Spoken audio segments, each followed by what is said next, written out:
real, give me death, yeah. Living good, I'm in bliss, yeah. Shout out on my enemies, all the best. You can me real, give me death, man, I'm on my way. What's going on, guys? It's Josh Walter with Josh Walter Fitness. We're back with another video, my first video actually. We're going to talk about testosterone.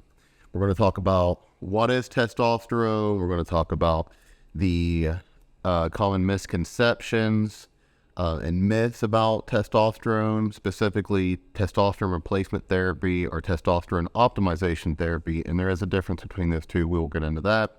We're going to talk about some of the benefits of optimizing your testosterone, as well as how to optimize your testosterone naturally. So first, what is testosterone? Testosterone is the primary male sex hormone. Now, it's found in females too in small trace amounts, and it's equally as important in males as it is females, in the right amount, obviously.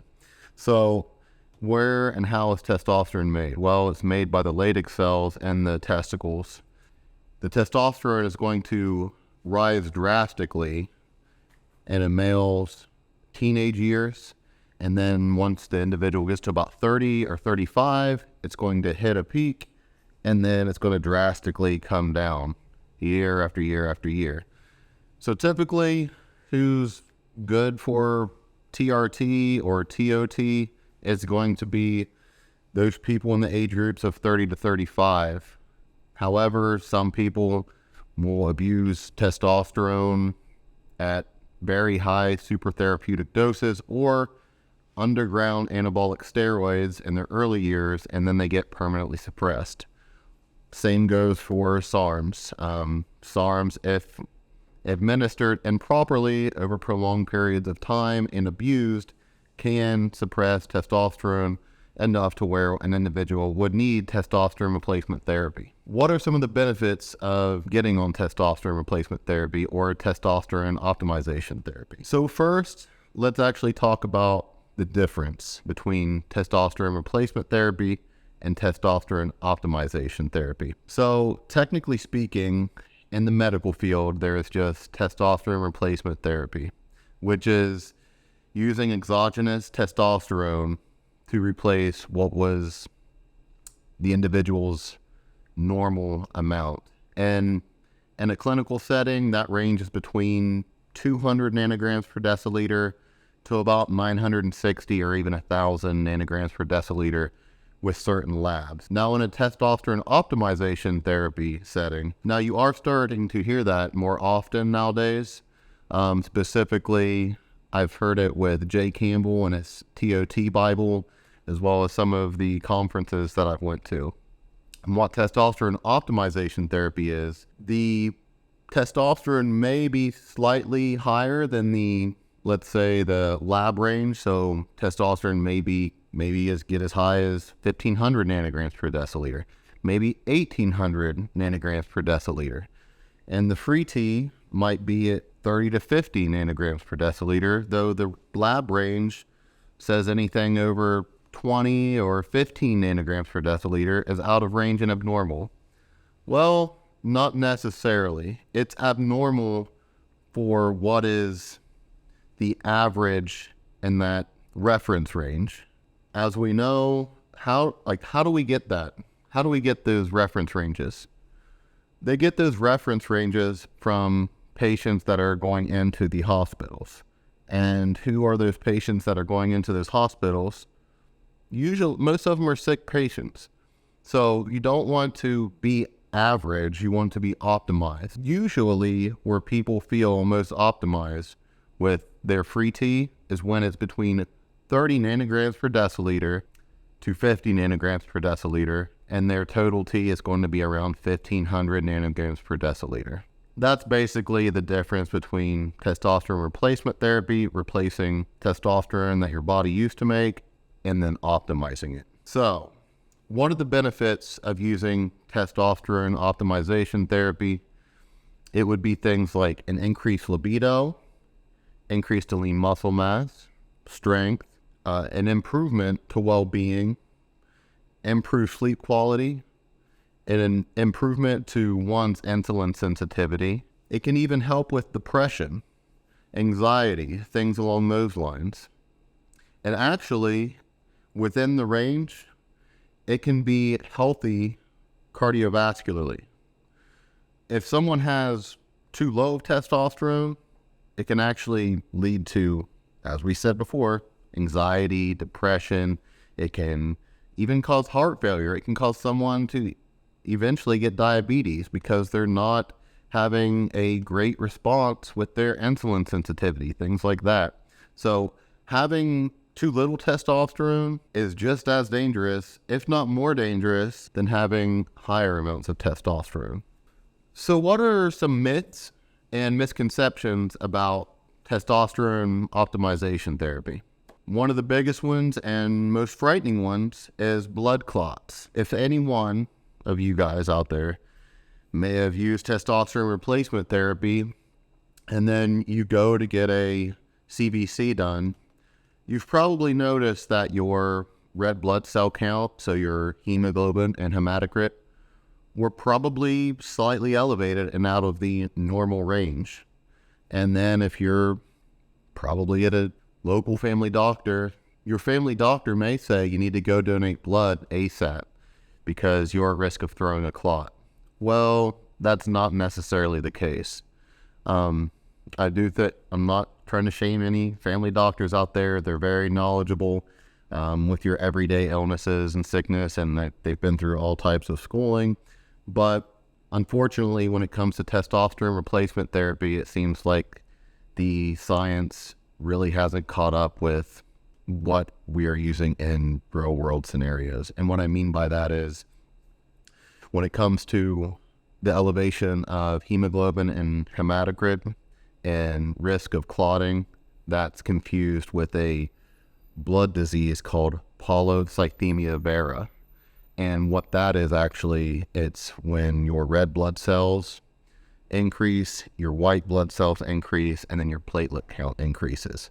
When you get your platelets and your red blood cells to increase, that's when you have an issue, and that's when you should be worried and donating blood, being on blood thinners, and should be doing other things to mitigate those side effects. And actually, having elevated red blood cells, that's going to increase your hemoglobin and hematocrit, is going to increase oxygenation throughout your entire body. So you're going to be able to have more endurance in the gym. You're going to be able to breathe easier while training.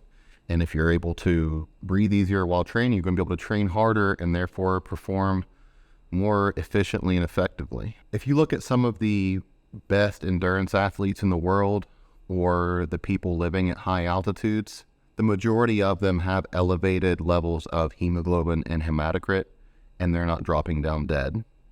It's something that happens when you need more oxygen in your body's going to produce more red blood cells. Another myth or misconception is, does testosterone make you bald? And the answer to that is yes and no. So if your mother's brother, for example, or your mother's father was bald, then yes, unfortunately, testosterone can make you bald. Testosterone, what it does is, as the testosterone levels go up, it will convert to estrogen and DHT. Once it converts to DHT, and more of it converts to DHT, if you are genetically predisposed to it, then you can go bald. But it's only if your genetics make you predisposed for it. Another misconception is that testosterone can cause infertility. Well, can it? Not really. It can decrease your chances of infertility. So the way that works is when somebody takes in or injects exogenous testosterone, the testicles that produce sperm actually shrink and the sperm count goes down. Now that sperm is still functional and can still induce pregnancy, but just because the sperm count goes down, the likelihood of pregnancy also goes down. So it basically just decreases your chances. Now there's things that an individual can do to decrease those side effects. And basically that's going to be administering HCG and or Clomid. By administering those two things, it's going to boost the testicles to produce more sperm and therefore increase likelihood of pregnancy. Does testosterone cause roid rage? Yes, if the individual is using very high super therapeutic doses. And that is only if the individual is an asshole before he takes a high dose of steroids or testosterone. He's going to be a bigger asshole than he was before. That is totally individual based. So it gets a bad rap just because of things that we've seen on the news throughout the years and that the media has reported. Another misconception and question that I frequently hear is testosterone an anabolic steroid? Yes, it is. By definition, testosterone is an anabolic steroid. Two examples of other steroids would be estrogen and cortisol. The only reason why testosterone is known as an anabolic steroid is because it is going to potentially increase muscle mass. That is all that anabolic really means. Now, testosterone is a bioidentical hormone that your body already produces. So it is not the same as an underground modification of testosterone, such as things like trenbolone, anadrol, D-bol, winstrol, etc. Your body is not used to having that substance in there, and that is not TRT or TOT. Some of the compounds like DECA and Anavar, they are used in some sports medicine clinics.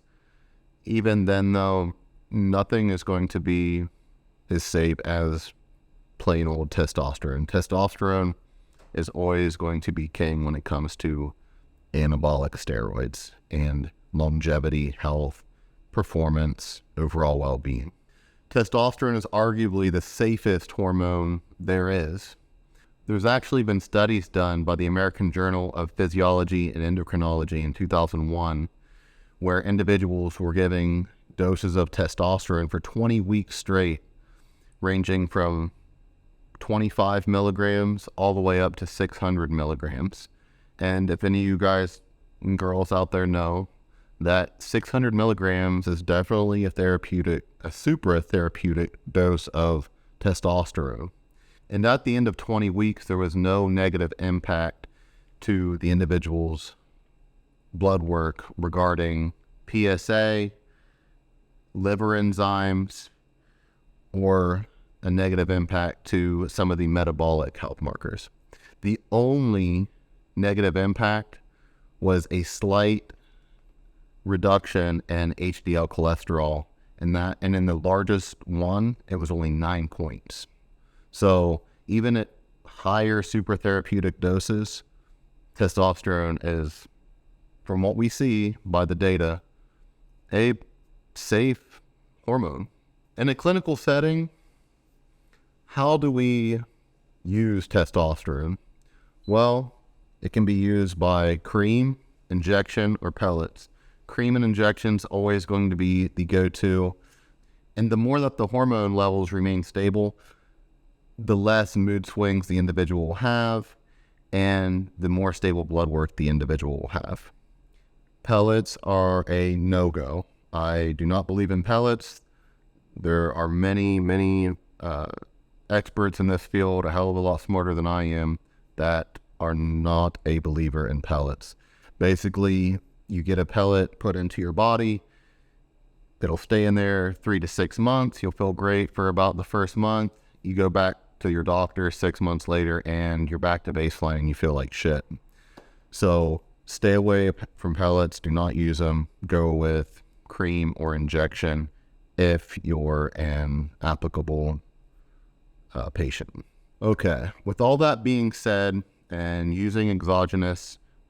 potentially using exogenous testosterone, a lot of people don't want to do that, and that's okay. And I don't think people should use exogenous testosterone if they don't have to. So How can an individual optimize their natural testosterone levels? Well, from all the literature that I've read and seen, it's going to be things like strength training 3 to 5 days a week, getting out in the sun, direct sunlight. That's going to increase your vitamin D3 levels.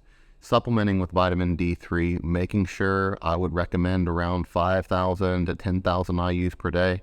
You just want to get your vitamin D3 levels in that optimized range. I remember it's optimized. We don't want to just stay within the low end of normal. Some other things that an individual could do is supplement with zinc. The individual could also improve the sleep quality. Sleep quality is huge, and the amount of sleep an individual gets, as well as the rest and recovery aspect. If you're overtraining, your testosterone is going to plummet. So make sure that you're getting all those things in line and in check. And then probably the most important thing an individual can do as far as optimizing testosterone naturally is the nutrition and managing the individual's body fat. Typically, the higher the body fat an individual has, the more compromised that individual's testosterone is going to be. So by leaning out and getting to a healthy range, I'm not saying getting so shredded, because if you're too shredded, then your testosterone is going to be compromised as well. But that's something that you can do out there to optimize your testosterone. And then the most important thing that you can do as far as nutrition goes for optimizing testosterone is consuming healthy fats. Saturated fats, monounsaturated fats, and polyunsaturated fats. Those fats convert to cholesterol, and testosterone is made out of cholesterol. So anyways, guys, I know this was a long video. So if you're still here with me, make sure that you click the link and subscribe to my channel, and I will see you guys next time. You can find out, you on timeout. You been dealing with the devil, where you sign at? Yeah, oh Lord, you getting financed. Me, I'm talking ownership, baby, that's where my mind at.